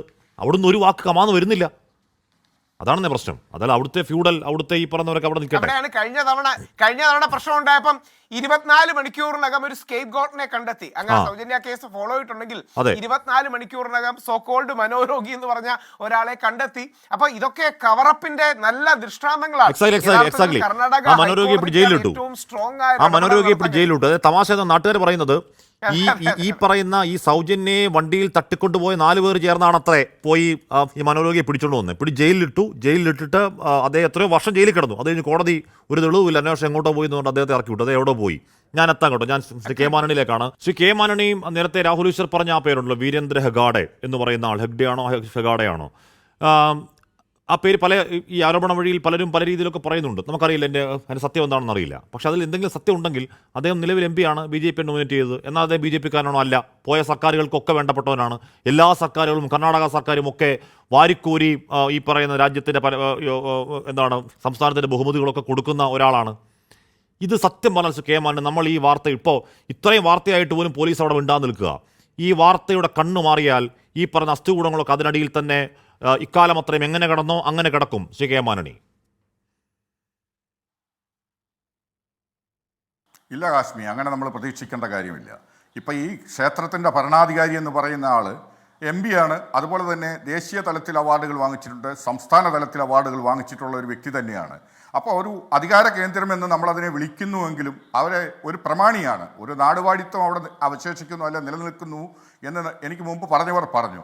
അത് ശരി തന്നെയാണ്. നമ്മൾ കേരളത്തിൻ്റെ സാമൂഹ്യ ചുറ്റുപാടിൽ അല്ലെ കേരളത്തിൻ്റെതായ ഒരു രീതിയിൽ നമ്മളിതിനെ കാണുമ്പോൾ നമുക്ക് വളരെ വിചിത്രമായിട്ട് തോന്നാം. പക്ഷേ ഞാനും അവിടെ പോയിട്ടുള്ളതാണ്. പല കേസുകളുടെ അന്വേഷണവുമായിട്ടും ഒക്കെ ആ സ്ഥലങ്ങളൊക്കെ എനിക്കും പരിചിതമായിട്ടുള്ളൊരു പ്രദേശം തന്നെയാണ്. തീർച്ചയായിട്ടും ഒരു ക്ഷേത്ര നഗരിയാണത്. നഗരമെന്ന് പറയുവാനില്ല, ഒരു ചെറു പട്ടണമാണ്. നമ്മുടെ നാട്ടിലെ ചെറു പട്ടണം പോലെയുള്ള ഒരു ക്ഷേത്രമാണ്. പക്ഷേ അതിനെ നിയന്ത്രിക്കുന്നത് മഞ്ജുനാഥ സ്വാമി ക്ഷേത്രം, ശിവലിംഗ പ്രതിഷ്ഠയാണ് അവിടുത്തെ പ്രധാനപ്പെട്ട പ്രതിഷ്ഠ. അപ്പോൾ അവിടെ 10,000-കണക്കിന് ആളുകൾ ദിനംപ്രതി വന്നു പോകുന്ന ഒരു വലിയ ക്ഷേത്രമാണത്. ആ ക്ഷേത്രവും അതിൻ്റെ ഭരണാധികാരി എന്ന് പറയുന്നയാളും ഹിന്ദു ക്ഷേത്രമാണെങ്കിലും ഭരണാധികാരി അതിൽ നിന്ന് വ്യത്യസ്തമായിട്ടുള്ള ഒരു വിഭാഗത്തിൽപ്പെട്ട ആളാണ്. അപ്പം അങ്ങനെയുള്ളതൊന്നും അവിടെ ഒരു പ്രശ്നമല്ല. നമ്മളെ സംബന്ധിച്ചിടത്തോളം അവിടെ ആ ഒരു ക്ഷേത്ര നഗരി ആളുകൾ വന്നു പോകുന്നു, രാവും പകലുമില്ലാതെ. അവിടെ എവിടെ നോക്കിയാലും റൂമുകൾ കിട്ടും, അല്ലെങ്കിൽ കിടന്നുറങ്ങാനുള്ള സൗകര്യങ്ങളുണ്ട്, അല്ലെങ്കിൽ ഏത് ക്രിമിനലിനും ഏത് രീതിയിലുള്ള വ്യക്തികൾക്കും അവിടെ എത്തിയാൽ അഭയമുണ്ട്, ഭക്ഷണമുണ്ട്, കുളിക്കാനായിട്ട് പുഴയുണ്ട്. അങ്ങനെയുള്ള എല്ലാം, അതായത് അലഞ്ഞു തിരിഞ്ഞ് നടക്കുന്നവനും ക്രിമിനൽസിനും അല്ലെങ്കിൽ നമ്മുടെ കേരളത്തിലോ മറ്റ് സംസ്ഥാനങ്ങളിലോ കുറ്റകൃത്യങ്ങളിൽ ഏർപ്പെട്ടതിന് ശേഷമോ അവിടെ പോയി ആൾക്കൂട്ടത്തിനുള്ളിൽ ഒളിച്ചിരിക്കാനുള്ള എല്ലാ സാഹചര്യവുമുള്ള ഒരു പ്രദേശമാണ്. എന്നിരുന്നാലും നമ്മളിപ്പോൾ പോലീസിൻ്റെ കാര്യം പറഞ്ഞു. പോലീസിൽ ഞാൻ ആ സൗജന്യ കേസിലേക്ക് വരാം. സൗജന്യ കേസിൽ 2012 ഒക്ടോബറിൽ ആ കുട്ടി 17 വയസ്സുള്ള കോളേജിൽ പഠിക്കുന്ന ആ പെൺകുട്ടിയെ അതിക്രൂരമായിട്ട് കൊലപ്പെടുത്തി. ആ കൊലപ്പെടുത്തിയതിന് ശേഷം ഈ പറഞ്ഞ സന്തോഷ് റാവു എന്ന് പറയുന്ന ആളിനെ ആ വലിയ താമസമില്ലാതെ തന്നെ 3 മാസക്കാരൻ ലോക്കൽ പോലീസ് ആ കേസ് അന്വേഷിച്ചു.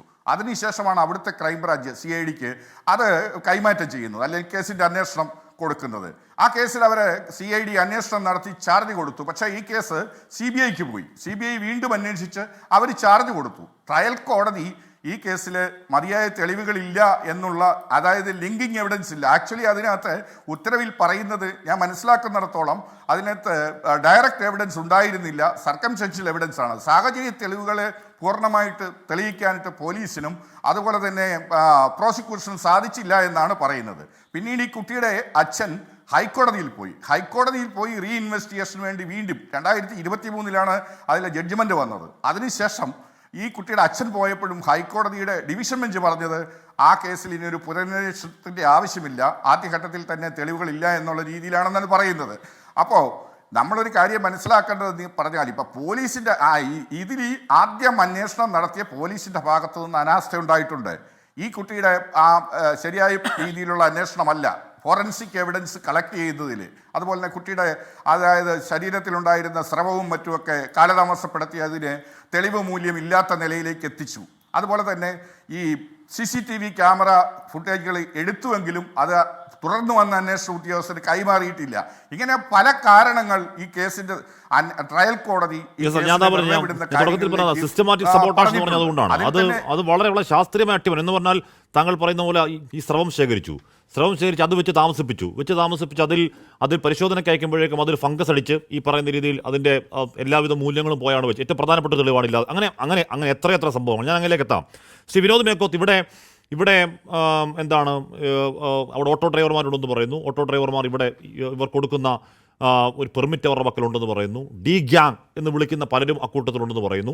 അധികാരികൾ ഒരു പെൺകുട്ടിയെ നോക്കി കൈ ചൂണ്ടുന്നു, ഇവർ തട്ടിക്കൊണ്ടുപോകുന്നു, റേപ്പ് ചെയ്യുന്നു, കൊല്ലുന്നു എന്നൊക്കെ അവിടുത്തുകാർ തന്നെ പറയുന്നുണ്ട്. ശ്രീ വിനോദ് മേക്കോത്ത്, അത് അവിടുത്തുകാർക്ക് അത് പുറത്തു പറയാൻ പേടിയാണ് ഇപ്പോഴും. കാര്യം പ്രാണഭയം, അതിനേക്കാൾ വലിയ ഭയമൊന്നുമില്ലോ. അവർ പറയുന്നുണ്ട് ഇതൊക്കെ അന്വേഷണത്തിലേക്ക് വരുമെന്നും ഈ ദുരൂഹതകൾ ചുരുളഴിയുമെന്നും മണ്ണിനടിയിൽ ആരെങ്കിലും കിടപ്പുണ്ടെങ്കിൽ അവരുടെ സത്യം പുറത്തേക്ക് വരുമെന്നൊക്കെ ഇപ്പോഴും പ്രതീക്ഷിക്കാനായോ വിനോദ് മേക്കോത്ത്? അല്ല, ഇവിടെ ഇപ്പോൾ ബഹുമാനപ്പെട്ട 2 റിട്ടയർഡ് പോലീസ് ഉദ്യോഗസ്ഥന്മാർ, ഉയർന്ന പോലീസ് ഉദ്യോഗം വഹിച്ച ആളുകളാണ് നമ്മുടെ പാനലിൽ ഇരിക്കുന്നത്. അവർ മുന്നോട്ട് വെച്ചിട്ടുള്ള ഒരു വാദം എന്ന് പറയുന്നത് പോലീസിംഗ് ഇല്ലാത്ത ഒരു ഫ്യൂഡൽ അല്ലെങ്കിൽ സെമി ഫ്യൂഡൽ വ്യവസ്ഥിതി നിലനിൽക്കുന്ന ഒരു ഭൂപ്രദേശമാണ് 78 വർഷം സ്വാതന്ത്ര്യ ലബ്ധിക്ക് ശേഷം പിന്നിട്ട ഒരു സംസ്ഥാനത്ത്, ഒരു രാജ്യത്ത്, ഒരു സംസ്ഥാനത്തുള്ളത് എന്നാണ് അവർ പറയുന്നത്. ഞാൻ പറയുന്നത് അവിടെ പോലീസിംഗ് ഇല്ല എന്നുള്ളതല്ല, പോലീസിൻ്റെ നെഗ്ലിജൻസ് ആണ്, അല്ലെങ്കിൽ അവരുടെ ക്രിമിനൽ നെഗ്ലിജൻസ് ആണ് ഇത്തരത്തിലുള്ള സംഗതികൾ ആവർത്തിക്കുന്നതിന് പിന്നിലുള്ളത് എന്നാണ്. ഹഷ്മി കൃത്യമായിട്ട് പറഞ്ഞിട്ടുണ്ട്, സിസ്റ്റം സബോട്ടേഷാണ് നടക്കുന്നത്. അവിടെ സിസ്റ്റം ഇല്ലായ്മയല്ല, സിസ്റ്റം പ്രവർത്തിക്കാതിരിക്കുക, അല്ലെങ്കിൽ സിസ്റ്റത്തെ കൃത്യമായി സ്വാധീനിച്ച് അനുസൃതമായ രീതിയിലേക്ക് അതിനെ പരിവർത്തിപ്പിക്കുക, അതിനെ ഷണ്ഡീകരിക്കുക എന്നുള്ള തരത്തിലുള്ള നടപടിയാണ് യഥാർത്ഥത്തിൽ അവിടെ നടക്കുന്നത്. ഇവിടെ നമ്മൾ പറഞ്ഞു, ഒരു സാധാരണ സ്ത്രീയല്ല അനന്യ ഭട്ടിൻ്റെ അമ്മ. കൽക്കത്തയിൽ CBI ഉദ്യോഗസ്ഥ ഓഫീസിൽ സ്റ്റെനോഗ്രാഫറായി പ്രവർത്തിച്ച ഒരാളാണ്. അവർക്ക് ഈ മേഖലയുമായി ബന്ധമുള്ളവരാണ്. എന്താണ് അന്വേഷണമെന്നും എന്തൊക്കെയാണ് നടപടികളെന്നും അവർ മിനിസ്റ്റീരിയൽ സ്റ്റാഫായിരിക്കാം, പക്ഷെ അവർക്കറിയാം. അവർ സാധാരണ ഗ്രാമീണ സ്ത്രീയല്ല. അവർ ഇവിടെ ബൈത്തങ്ങാടി പോലീസ് സ്റ്റേഷനിൽ വന്ന് പറയുമ്പോൾ നിങ്ങളുടെ മകൾ ഏതെങ്കിലും ആൺകുട്ടിയുടെ കൂടെ ഒളിച്ചോടി പോയതായിരിക്കും, അതുകൊണ്ട് ഞങ്ങൾക്കിത് അന്വേഷിക്കാൻ കഴിയില്ല, നിങ്ങളോട് പരാതി പോലും വാങ്ങാൻ കഴിയില്ല എന്ന് പറയുമ്പോൾ പോലീസ് ഇല്ലാത്തതാണോ പ്രശ്നം? പോലീസ് ഇല്ലാത്തതല്ല പ്രശ്നം. ആ പരാതി വാങ്ങാൻ അവരുടെ കൈവറയ്ക്കുന്നു എന്നുള്ളതാണ്, അവരതിന് സന്നദ്ധരല്ല എന്നുള്ളതാണ്. എന്നിട്ട് ഇവിടെ നേരത്തെ സൂചിപ്പിച്ചു, ആ സ്രവം ഏറ്റവും പ്രധാനപ്പെട്ടത് ആ പെൺകുട്ടിയുടെ പോസ്റ്റ്മോർട്ടം റിപ്പോർട്ട്, നേരത്തെ പറഞ്ഞ സൗജന്യയുടെ കേസിലെ പോസ്റ്റ്മോർട്ടം റിപ്പോർട്ടിൽ പറയുന്നു അതിൽ കൂട്ടബലാത്സംഗം നടന്നിരിക്കുന്നു എന്ന്. എന്നിട്ട് അതിൽ ഒരു വ്യക്തിക്ക് എങ്ങനെയാണ് ഒരാൾക്ക് സംഘഗാനം പാടാൻ കഴിയുമോ, അതുപോലെ ഒരാൾക്ക് എങ്ങനെയാണ് കൂട്ടബലാത്സംഗം ചെയ്യാൻ കഴിയുക എന്നതുപോലും പരിഗണിക്കാതെ ക്രൈംബ്രാഞ്ച് അന്വേഷണം നടത്തി പോലും CBI അന്വേഷണം നടത്തി പോലും ഈ പറയുന്ന പോസ്റ്റ്മോർട്ടം റിപ്പോർട്ട് ഒരാവർത്തിയെങ്കിലും വായിച്ചു നോക്കിയിരുന്നെങ്കിൽ അതൊരു കൂട്ടബലാത്സംഗത്തിനിരയായ കൊലപാതകമാണ് എന്ന് മനസ്സിലാക്കാനുള്ള സാമാന്യ വിവരമില്ലാത്തവരാണോ അവിടുത്തെ പോലീസ് ഉദ്യോഗസ്ഥന്മാർ? അപ്പോൾ അതല്ല കാര്യം. ഇവിടെ പറഞ്ഞല്ലോ, ഇന്നിപ്പം ലേറ്റസ്റ്റായി, ഇന്ന് ആമുഖമായി ഹഷ്മി പറഞ്ഞു തുടങ്ങിയ വാർത്ത എന്താ? ഒരു മനുഷ്യൻ ഇത്തരത്തിൽ ഏതാണ്ട് 10-15 വർഷക്കാലം അവിടെ ജോലി ചെയ്തപ്പോൾ കാട്ടിയ നരാധമത്വം അല്ലെങ്കിൽ ഈ കൂട്ടുനിന്നത്, അതിന് മനസ്താപം തോന്നിയിട്ട് ഇത് പുറം ലോകം അറിയണം എന്ന് പറഞ്ഞുകൊണ്ട് പോലീസിന് മുമ്പാകെ കോടതിക്ക് മുമ്പാകെ ഹാജരായി ഒടുവിൽ 1 മണിക്കൂർ നേരം ആ സ്പോട്ടിൽ വന്ന് നിന്ന് പോലീസ് ഉദ്യോഗസ്ഥരെ കാത്തു നിന്നിട്ടും പോലീസ് ഇല്ലാത്തത് കൊണ്ടാണോ അവിടെ അന്വേഷണം നടക്കാതെ പോയത്? അവർ പറയുന്നു ഇദ്ദേഹം വെളിപ്പെടുത്തിയതിനേക്കാൾ കൂടുതൽ കാര്യങ്ങൾ വക്കീലന്മാർ പറയുന്നു. ഇങ്ങനെ തുടങ്ങിയിട്ടുള്ള തൊടുന്യായങ്ങൾ പറഞ്ഞുകൊണ്ട് സിസ്റ്റം തമ്മിലുള്ള ഈ പറയുന്ന ഈഗോ ക്ലാഷ് പറഞ്ഞുകൊണ്ട് ഇന്ന് അന്വേഷണത്തിന് അവർ വന്നില്ല എന്ന് പറഞ്ഞാൽ 3-ാം തീയതി വെളിവായ കേസാണ്, 4-ാം തീയതി FIR ഫയൽ ചെയ്ത കേസാണ്, 11-ാം തീയതി കോടതിയിൽ ചെന്ന് 183 ഫയൽ ചെയ്ത കേസാണ്. അവിടെ സിസ്റ്റം ഇല്ലായ്മയല്ല ഹാഷ്മി. ഇവിടെ ഇപ്പോൾ ബഹുമാനപ്പെട്ട പാനലിസ്റ്റുകൾ പറഞ്ഞതുപോലെ സിസ്റ്റം അവിടെ കൃത്യമായി അട്ടിമറിക്കപ്പെടുന്നു എന്നതാണ് ഏറ്റവും പ്രധാനപ്പെട്ട കാര്യം. അതിന് ഏത് തരത്തിൽ ആരൊക്കെ വഴങ്ങിക്കൊടുക്കുന്നു എന്നതാണ് ഏറ്റവും പ്രധാനപ്പെട്ട കാര്യം. നമ്മുടെ ഇവിടെ ഒരു കാര്യം നടന്നിട്ടുണ്ടെങ്കിൽ ആ പ്രദേശം പോലീസിന്റെ കസ്റ്റഡിയിലാകുമായിരുന്നു. ഇന്ന് ആ പ്രദേശത്തിന്റെ സ്ഥിതി എന്താണെന്നറിയോ? 100-ലധികം ആളുകളെ ഞാൻ കൊന്നുകുഴിച്ചു തള്ളി എന്ന് പറയുന്ന കാട്ടിനകത്ത് ഈ ആക്ഷൻ കമ്മിറ്റിയുടെ പ്രവർത്തകർ അതിന് കാവൽ നിൽക്കുകയാണ്. അപ്പൊ സിസ്റ്റം ഇല്ലായ്മയല്ല, സിസ്റ്റം പ്രവർത്തിക്കുകയാണ്. ഒരു നാടയെങ്കിലും വലിച്ചു കെട്ടി ആ പ്രദേശം സുരക്ഷിത മേഖലയാണ്, മറ്റുള്ളവർക്ക് കടന്നു വരരുത് എന്ന് പറഞ്ഞു സുരക്ഷിതമായി വെക്കേണ്ട സ്ഥാനത്താണ് ഇന്ന് അവിടെ അന്വേഷണം പോലും നടത്താൻ 1 മണിക്കൂർ ഈ പറയുന്ന സാക്ഷി അവിടെ കാത്തു നിന്നിട്ടും പോലീസ് വരാതെ പോകുന്നത്. അത് മാത്രമാണോ? ഇന്ന് SP പറയുകയാണ് ഈ മനുഷ്യന് ഞങ്ങൾക്ക് സുരക്ഷിതത്വം കൊടുക്കാൻ കഴിയില്ല, ഇദ്ദേഹം തലമറവായിരിക്കുന്നു എന്ന്. ഈ പറയുന്ന സാക്ഷി അയാൾ 1 മണിക്കൂർ കാത്തു നിൽക്കുക ഈ സ്പോട്ടിൽ. അല്ല, പുള്ളി കാണാനില്ലെന്നാ പറയുന്നത്. പുള്ളി എവിടാന്ന് അറിയത്തില്ല എന്ന്. പുള്ളിയെ കാണാനില്ലെന്ന്. എന്താണ് നമ്മൾ മനസ്സിലാക്കേണ്ടത്? അയാളെ കാണാനില്ല, അയാൾക്ക് സുരക്ഷിതത്വം കൊടുക്കാൻ കഴിയില്ല, അയാൾ ഞങ്ങളുടെ മുന്നിൽ സന്നിഹിതനാവാതെ ഞങ്ങൾക്ക് അന്വേഷണം മുന്നോട്ട് കൊണ്ടുപോകാൻ കഴിയില്ല എന്നൊക്കെ പറയുന്ന ഒരു പോലീസാണ് അവിടെയുള്ളത്. അവിടെ ഒരു ഫൂൾ മാടമ്പിമാരുടെ പിന്നെ എന്താ പറയുക ഒരു നാട്ടുരാജ്യമൊന്നുമല്ല.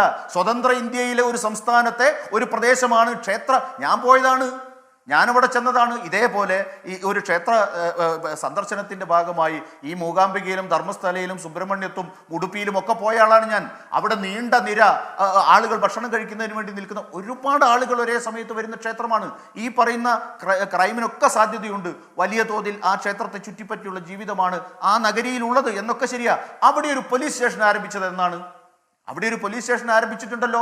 ബൈത്തങ്ങടി പോലീസ് സ്റ്റേഷൻ അല്ല, ധർമ്മസ്ഥലയിൽ പോലീസ് സ്റ്റേഷൻ ഉണ്ട്. ഈ സമീപകാലത്താണ് ആരംഭിച്ചത്. ഈ കേസ് ഇത്തരത്തിൽ ആക്ഷൻ കമ്മിറ്റി രൂപീകരിച്ചുകൊണ്ട് രംഗത്ത് വന്നതിന് ശേഷമാണ് ധർമ്മസ്ഥലയിൽ പോലീസ് സ്റ്റേഷൻ ആരംഭിച്ചത്. ബഹുമാനപ്പെട്ട പോലീസ് ഉദ്യോഗസ്ഥന്മാർ, പഴയ കാലത്തെ കഥയല്ല ഇപ്പോൾ ധർമ്മസ്ഥലയിലുള്ളത്. 10, 50, 60 കിലോമീറ്റർ അപ്പുറത്തുള്ള ബൈത്തങ്ങടി പോലീസ് സ്റ്റേഷൻ അല്ല. അന്ന് പണ്ട് കാലത്ത് നടന്ന സമയത്ത് ബൈത്തങ്ങടി പോലീസ് സ്റ്റേഷനിൽ പോയി പരാതി കൊടുത്ത കഥ അവർ പറഞ്ഞു എന്ന് മാത്രം. ഇപ്പോൾ ധർമ്മസ്ഥലയിൽ പോലീസ് സ്റ്റേഷൻ ഉണ്ട്. എന്ത് പോലീസിംഗ് ആണ് നടക്കുന്നത്? ഈ പറയുന്ന കാര്യം ശ്രീ ജോർജ് ജോസഫ്, ഇതൊക്കെയാണ് സത്യം. ഈ പറയുന്ന ഈ ശുചീകരണ തൊഴിലാളിയാണ് ഈ കേസിലേക്കുള്ള ഏക ലിങ്ക്. അദ്ദേഹത്തെ കൂടി ഫിനിഷ് ഓഫ് ചെയ്ത് തന്നെ ഈ ഫ്യൂഡൽ മാടമ്പിമാർക്ക്, ഈ അധോ സാമ്രാജ്യത്തിന്റെ അധോ രാജാക്കന്മാർക്ക് സമാധാനമായിരിക്കാം. എന്നാൽ പോലീസ് സംരക്ഷണം വേണമെന്ന് പറയുന്നു. പോലീസ് പറയുന്നു ഞങ്ങൾക്ക് അയാളെ കാണാൻ കഴിയില്ല, അയാളൊന്ന് പോലീസിന് വേണ്ടി വെയിറ്റ് ചെയ്യുക. എന്താണ് സുജാത ഭട്ടോട് പരാതി കൊടുക്കുമ്പം അത് വാങ്ങാൻ കൈവറക്കുക, തെളിവെടുപ്പിൽ ഇറങ്ങുമ്പോൾ ആരോ കഴുത്തിൽ പിടിക്കുക. ശ്രീ ജോർജ് ജോസഫ്, ഇതെല്ലാം ഈ ഫ്യൂഡൽ തെമ്മാടിപ്പടയുടെ സ്വാധീനം എന്ന് കരുതണോ നമ്മൾ?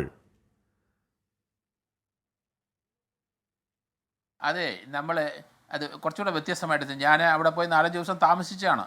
അപ്പോൾ ഞാൻ അവിടെ ഈ ക്ഷേത്രത്തിൽ വരുന്ന പ്രായമുള്ളവർ പലരും അവിടെ മരിക്കുമെന്ന്. അത് നാച്ചുറൽ ഡെത്താണ്. ആ ക്ഷേത്രക്കാർ എന്ത് ചെയ്യാനൊക്കും? ആ ക്ഷേത്രത്തിലെ പ്രതിഷ്ഠ കണ്ടാൽ നമുക്കും ഭക്തി വരും. കാരണം അത് വളരെ ഇരുട്ടത്താണ് ആ വിഗ്രഹം ഇരിക്കുന്നത്. അതിൻ്റെ ഇപ്പുറത്ത് വിളക്ക് കത്തിച്ച് വളരെ പ്രഭയോടെ ആണ് അത് ഇരിക്കുന്നത്. നമുക്കത് കാണേണ്ടതാണ്. ആ വിഗ്രഹമൊക്കെ ഞാൻ കണ്ടതാണ്. പക്ഷേ അവിടെ നാച്ചുറൽ ഡെത്തിൽ പല ആൾക്കാരും വന്ന് അവിടെ ഒരു പോലീസ് ഇല്ല എന്ന് ഞാൻ പറയുന്നതിനൊക്കെ 2014 ശേഷം അവിടെ പോലീസ് സ്റ്റേഷൻ വന്നിട്ടുള്ളൂ. അതുവരെ ബെൽത്തങ്ങാടിയിലാണ്. അപ്പോൾ അവിടെ ഒരു പോലീസിങ്ങിൽ അവിടെ ഒരു പോലീസ് സ്റ്റേഷൻ ബെൽത്തങ്ങാടിയിലുണ്ട്. ഇത്രയും വിസ്തൃതമായ സ്ഥലത്തേക്ക് ഒരു 10-30 പോലീസുകാർ കാണും, അത്രേ ഉണ്ടാവുള്ളൂ. അതുപോലെ ഇപ്പോൾ അവിടെ തുടങ്ങിയിട്ടുണ്ട്. അവിടെ 2014 ശേഷമേ ഉള്ളൂ. നമുക്കിപ്പോൾ ഇതിനകത്ത് ഈ പറയുന്ന റിസൾട്ട് ഒന്നും വരാനൊക്കില്ല. മനാഫ് സൂക്ഷിക്കണമെന്ന് ഞാൻ പറയണോ ഒന്ന്. പിന്നെ അതുപോലെ ഇപ്പോഴത്തെ ആ ശുചീകരണ തൊഴിലാളി അയാളുടെ ജീവൻ അപകടത്തിൽ തന്നെയാണ്. അതുപോലെ 24-ൻ്റെ ആളവിടെ പോകും നിൽക്കും. നമ്മുടെ കേരളത്തിലെ പോലെയൊന്നും അവിടെ ക്യാമറ നോക്കിയിട്ട് നടക്കാൻ പറ്റില്ല. അത് ശ്രദ്ധിക്കണം എല്ലാവരും. കാരണം അവിടുത്തെ സ്ഥിതി വളരെ മോശമാണ്, നമ്മൾ വിചാരിക്കുന്ന പോലെ. അവിടെ ഒന്നും സ്വാതന്ത്ര്യം കിട്ടിയിട്ടില്ല എന്നാണ് ഞാൻ പറയുന്നത്. നമ്മൾ ഈ ഇന്ത്യയിൽ പല സ്ഥലത്തും ഞാൻ അത് കണ്ടിട്ടുണ്ട്. രാജസ്ഥാനിൽ ചില സ്ഥലമുണ്ട്, അതുപോലെ തന്നെ മധ്യപ്രദേശിലെ ഏരിയ ഉണ്ട്, ഒറീസയിൽ ബീഹാറിലൊക്കെ ഇങ്ങനെയുള്ള ധാരാളം പ്രശ്നങ്ങളുണ്ട്. നമ്മൾ കേരളത്തിലെ നമ്മുടെ അവസ്ഥയല്ല ഇന്ത്യയിലെ ഒരു സംസ്ഥാനത്ത്. അതായത് ഇവിടെ നമുക്ക് ആൾക്കാരുടെ വിദ്യാഭ്യാസം കൊണ്ട് നമുക്ക് അടുത്തടുത്ത് പോലീസ് സ്റ്റേഷനുണ്ട്, പരാതി കൊടുത്താൽ പോലീസ് അന്വേഷിക്കും. ഇവിടെ വിദ്യാഭ്യാസം ഉള്ളവരാണ്. അവിടുത്തെ ആ കമ്മ്യൂണിറ്റി ഇതിനോട് ചേർന്ന് കിടക്കുന്ന ആ ചെറു പട്ടണത്തിൽ ആൻറ്റി സോഷ്യൽ എലിമെൻസ് ആണ് ഓട്ടോ ഓടിക്കുന്നത്, കട നടത്തുന്നതും. അവിടെ ആരെങ്കിലും കിട്ടിക്കഴിഞ്ഞാൽ അവർ അത് പഴയ കാലത്തെ പോലെ കൊന്ന് അവരെ ബൂട്ടി അല്ലെങ്കിൽ എന്തെങ്കിലും സ്വത്തുക്കൾ എടുക്കും. പെൺകുട്ടികൾ, ആൺകുട്ടികൾ അല്ലെങ്കിൽ പെൺകുട്ടികൾ, അമ്മമാരും വന്നാൽ അവരെ റേപ്പ് ചെയ്ത് കളയും.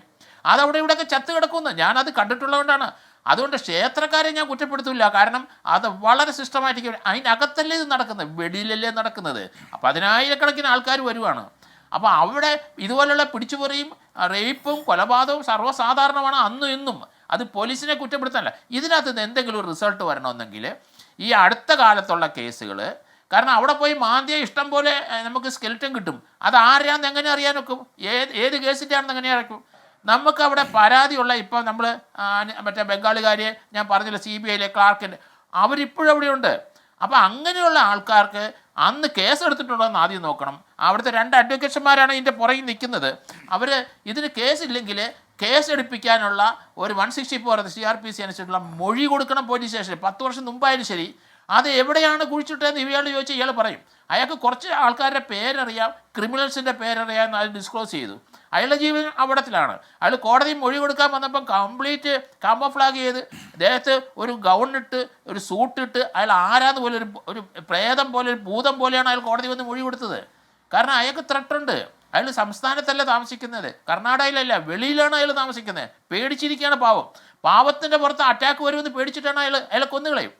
അപ്പോൾ ഇത് വളരെ വിസ്തൃതമായ ഒരു ഇൻവെസ്റ്റിഗേഷൻ ഏരിയയാണ്. ഇതിനകത്ത് ഒരു കേസ് ഉണ്ടെങ്കിൽ ആ കേസിന്റെ അടുത്ത് അതിന്റെ ഡെഡ് ബോഡി എവിടെ കിടക്കുന്നു അവിടെ പോയി അത് എടുത്തിട്ട് വേണം. സങ്കീർണമാണ്. പക്ഷേ പ്രശ്നം ഇതിലേക്കൊന്നും താങ്കൾ ഈ പറയുന്ന പോലെ, താങ്കൾ ഈ പറയുന്ന രീതിയിലൊന്നും അന്വേഷണത്തിന്റെ ദിശ പോകാൻ ആരെങ്കിലും എവിടെയെങ്കിലും എന്തെങ്കിലും ഒരു നീക്കം നടത്തണ്ടേ, ഒന്നും മിണ്ടണ്ടേ? ആ മിണ്ടൽ ഉണ്ടാവുന്നില്ല. അതാണ് നമ്മുടെ ആശങ്ക. ഞാൻ എത്താം മനാഫിലെ കണ്ടിട്ടുള്ള ശേഷം. മനാഫ്, കേട്ടെടുത്തോളം ഇത് വലിയൊരു ഗൂഢസംഘമാണ്. ഇത് ആ വർഷങ്ങൾ മാത്രമല്ല, അതിന്റെ തുടർച്ചയിൽ ഇപ്പോഴും ആളുകൾ പ്രവർത്തിക്കുന്ന, ഇത്തരം ക്രൂരകൃത്യങ്ങൾ ചെയ്യാൻ, തട്ടിക്കൊണ്ടുവരാൻ, റേപ്പ് ചെയ്യാൻ, കൊല്ലാൻ, കൊണ്ട് നേത്രാവതിയിൽ ഒഴുക്കാൻ, കൊണ്ട് കുഴിച്ചിടാൻ, കൃത്യമായ ഡ്യൂട്ടികളൊക്കെ വേർതിരിച്ചു കൊടുക്കപ്പെട്ട ഒരു മാഫിയ ഗ്യാങ് സംഘം. നിങ്ങൾ 3-4 പേരുടെ പോരാട്ടം എവിടെ എത്താനാണ് മനാഫ്? ജോർജ് സാർ പറഞ്ഞ മാതിരി പ്രായമുള്ള ആളുകൾ അവിടെ വന്നിട്ട് മരണപ്പെടുന്ന ഒരു കാര്യം പറഞ്ഞു. ജോർജ് സാർ മരിക്കാൻ വരുന്ന പ്രായമുള്ള ആളുകളൊക്കെ അവിടെ വന്നിട്ടാണോ മരിക്കാറ്? അങ്ങനെ മരിക്കുകയാണെങ്കിൽ തന്നെ അവരെ മറവ് ചെയ്യാൻ അവരുടെ കുടുംബക്കാരോ ബന്ധുക്കളോ കൂടെ ഉണ്ടാവൂലേ? ഇതിനെ ലഘൂകരിച്ച് കാണരുത് എന്നാണ് എൻ്റെ ഒരു റിക്വസ്റ്റ്. കാരണം എന്ന് പറഞ്ഞു കഴിഞ്ഞാൽ ഇപ്പം ഈ ഒരു ശുചീകരണ തൊഴിലാളി പറയുന്നത് മറവ് ചെയ്ത സ്ഥലം എന്ന് പറയുന്നത് ഒരു സ്വകാര്യ പ്രോപ്പർട്ടിയിലാണ് ഈ മറവ് ചെയ്തത്. ഇതൊരു ശ്മശാനല്ല, ഒരു സ്വകാര്യ പ്രോപ്പർട്ടിയിൽ മറവ് ചെയ്തത്. ഈ ശുചീകരണ തൊഴിലാളിക്ക് കർണാടകയിൽ നമ്മളെല്ലാവരും ഇട്ട പേര് ഭീമ എന്നാണ്. ഈ ഭീമ അവിടെ കുഴിച്ചിട്ട സമയത്ത്, അവിടെ മറവ് ചെയ്യുന്ന സമയത്ത് പല ഘട്ടങ്ങളിലും ഈ പോലീസ് കാവൽ നിന്നും കൊണ്ടാണ് മറവ് ചെയ്തത്. ഭീമ പറയുന്ന കാര്യ. ഈ ഭീമയെ മറ്റെന്താ പറയാ സംരക്ഷിക്കാൻ വേണ്ടിയിട്ട് ഒരു ബുള്ളറ്റ് പ്രൂഫ് ഇട്ടിട്ട് കൊണ്ടുവന്നിട്ടുണ്ടെങ്കിൽ പോലും കോടതിന്റെ ഉള്ളിൽ ഭീമ ആ മുഖംമൂടിയോട്ടിട്ട് എല്ലാവരും നിൽക്കുക. അത് ഒരു പോലീസായിട്ടുള്ള ആളുകൾ പറയുമ്പോൾ അതിന്റെ ഒരു ലോജിക്ക് മനസ്സിലാവണില്ല. നമ്മള് എന്താണോ സ്ഥാപിക്കാൻ ശ്രമിക്കുന്നതെന്നൊരു ഡൗട്ട്, അതുകൊണ്ട് പറഞ്ഞതാണ്. അതുപോലെ തന്നെ ഇതിൽ 100% പോലീസിന്റെ അനാസ്ഥ ഉണ്ടായിട്ടുണ്ട്.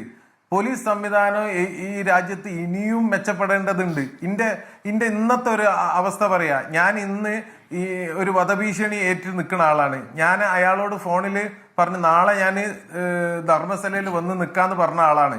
പക്ഷെ എനിക്ക് പോകാൻ പറ്റൂല. എൻ്റെ ഒരു ജോലിക്കാരന് കോഴിക്കോടുള്ള ഒരു സ്വകാര്യ ഹോസ്പിറ്റലിൽ കാല് മരം മുറിക്കണ കട്ടർ കൊണ്ടിട്ട് കാലിന്റെ സ്വാധീനം നഷ്ടപ്പെട്ടിട്ട് ഇന്ന് കോഴിക്കോട് മെഡിക്കൽ കോളേജിൽ ഒരു പോലീസ് സ്റ്റേഷനിൽ ചെന്നപ്പോൾ പറയാണ്, നിങ്ങൾ ഉപഭോക്തൃ കോടതിയിൽ പോയിട്ട് പരാതി കൊടുക്കുന്നത്. കാലിന്റെ സ്വാധീനം നഷ്ടപ്പെട്ട് ഒരു കുടുംബം നോക്കി നടത്തേണ്ട ഒരു തൊഴിലാളിന്റെ കാലിന്റെ സ്വാധീനം നഷ്ടപ്പെട്ടിട്ട് പോലീസ് സ്റ്റേഷനിൽ പോയിട്ട് പോലീസ് പറയാണ്, അവിടുത്തെ അധികാരി പറയാണ് ഉപഭോക്തൃ കോടതിയിൽ പോകണമെന്ന്. ഇതാണ് നമ്മളെ പോലീസ് സംവിധാനം സാർ.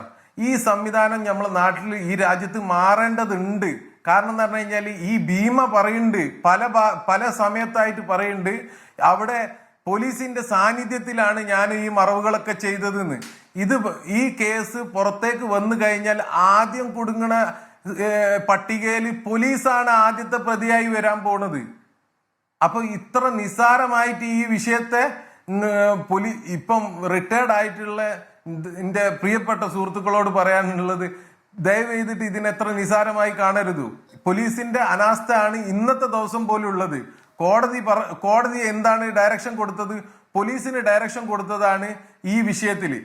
ഈ ഭീമന്റെ കാര്യത്തില് ഭീമ പറയുന്ന സ്ഥലത്ത് മണ്ണ് മാന്തി പരിശോധിക്കാൻ കോടതി ഉത്തരവ് കൊടുത്തതാണ്.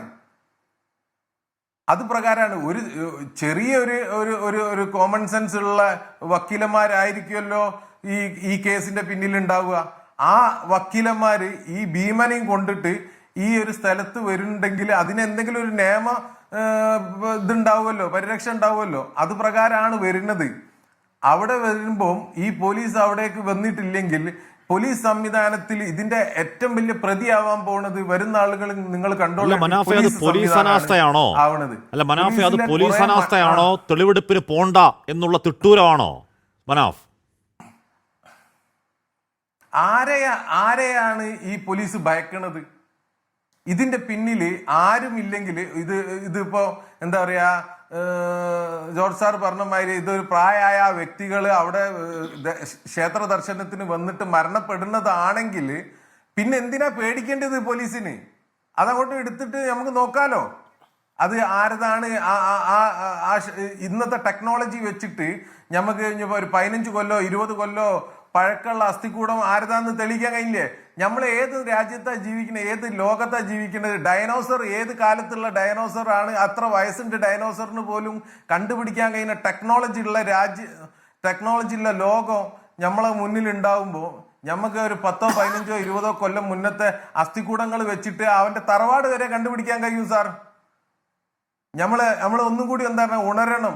ആരെങ്കിലും ഒക്കെ മരണപ്പെടുന്നത് വരെ കാത്തു നിൽക്കാതെ ഇതിനു വേണ്ടിട്ട് പറയുന്നതല്ല തെറ്റാണ്. അങ്ങനെയല്ല പറഞ്ഞോളി. എന്താണ് അസ്ഥികൂടം എടുത്തു കഴിഞ്ഞാൽ അതിന് പഴക്കം നോക്കാൻ പറ്റില്ലേ? അസ്ഥികൂടം കിട്ടിയിട്ട് അത് കണ്ടുപിടിക്കാൻ ഇല്ല കണ്ടുപിടിക്കാൻ പറ്റില്ല. അത് വേറെ കാര്യങ്ങളാണ്. ഒരാളുടെ DNA കണ്ടുപിടിക്കണമെങ്കിൽ ആ ആളുടെ ബന്ധുക്കൾ വേണം. ഇത് 100 കണക്കിന് അസ്ഥികൂടം കിട്ടിയാൽ അതിനകത്ത് ഒന്നും ചെയ്യാൻ പോലീസിന് പറ്റില്ല. അത് പ്രത്യേക ഒരാളെ ഇന്ന സ്ഥലത്ത് കുടിച്ചിട്ടുണ്ടെങ്കിൽ ആ അസ്ഥികൂടം എടുത്തെങ്കിൽ മാത്രമേ ഉള്ളൂ. ഇവിടെ സുജാത ഭട്ടിന്റെ മകളുണ്ട് അനന്യ ഭട്ട കുഴിക്കകത്തുണ്ടെങ്കിൽ അവരുടെ അസ്ഥികൂടം ഉണ്ടെങ്കിൽ ഇവിടെ സുജാത ഉണ്ടല്ലോ ഡീൻ എടുക്കാൻ നോക്കാലോ. ഞാൻ പറഞ്ഞത് അന്വേഷണത്തിന്റെ ഒരു വഴി മുന്നോട്ട് പോകണ്ടേ? അതൊന്നും പോകുന്നില്ല. അതുപോലെ ഒരേ സ്ഥലത്ത് 100 പേരെ കുഴിച്ചിട്ടിട്ടുണ്ട്. ഒരേ സ്ഥലത്ത് തന്നെ 100 പേരെ അയാൾ പറഞ്ഞിട്ടുണ്ട്. ഭീമ 100 പേരെ കുഴിച്ചിട്ടുണ്ട് ആ ഏരിയയിൽ. തെറ്റായ കാര്യങ്ങൾ പറയരുത്. സാർ ഈ ഭീമായിട്ട് സംസാരിച്ചിട്ടുണ്ടോ? ഞാൻ സംസാരിച്ച ആളാണ്. വ്യത്യസ്തമായ സ്ഥലത്താണ് കുഴിച്ചിട്ടത്. ഭീമയുടെ കാര്യം എനിക്ക് പേര് പോലും അറിയത്തില്ല. ഒന്നിൽ കൂടുതൽ അല്ല, നമ്മൾ അങ്ങനെയാണ് വിളിക്കാൻ ഉദ്ദേശിച്ചത്. അതുകൊണ്ടാണ് പറയുന്നത് അദ്ദേഹം ഒരു ദിവസം ഒന്നിൽ കൂടുതൽ ആളുകളെ മറവ് ചെയ്തിട്ടുണ്ട്. അപ്പം ഒരു നോർമൽ മനുഷ്യൻ അത് പറയാണ്. അപ്പൊ അതിനെന്താണെന്ന് കഴിഞ്ഞാൽ അതിന് പ്രാധാന്യം കൊടുക്കേണ്ടതുണ്ട്. അതുപോലെ തന്നെ ഈ ക്യാമറന്റെ മുന്നിലേക്ക് വരാൻ ബുദ്ധിമുട്ടുള്ള ഒരുപാട് ആളുകളെ ധർമ്മസ്ഥലയിൽ വരികയാണെങ്കിൽ ആരൊക്കെ വരാൻ താല്പര്യപ്പെടുന്നുണ്ട്, ഞാൻ അതിന്റെ മീഡിയ കോർഡിനേറ്ററാണ്. എനിക്ക് നിങ്ങളെ കൊണ്ടുപോകാൻ പറ്റും. ഈ ആളുകളെ അടുത്ത് ഞാൻ കൊണ്ടുപോയി പരിചയപ്പെടുത്താം. അവർക്കൊക്കെ പറയാനുള്ള കഥകൾ കേട്ടു നോക്കൂ. അവരൊക്കെ ബന്ധുക്കളുണ്ട്. അവർക്കൊക്കെ ഇനിയും അവരുടെ മക്കളെ കിട്ടാനുണ്ട്. ശരി, അത് ഒരു തർക്കം ഇല്ല. ഇത് നിസ്സാരമായ കേസേ അല്ല.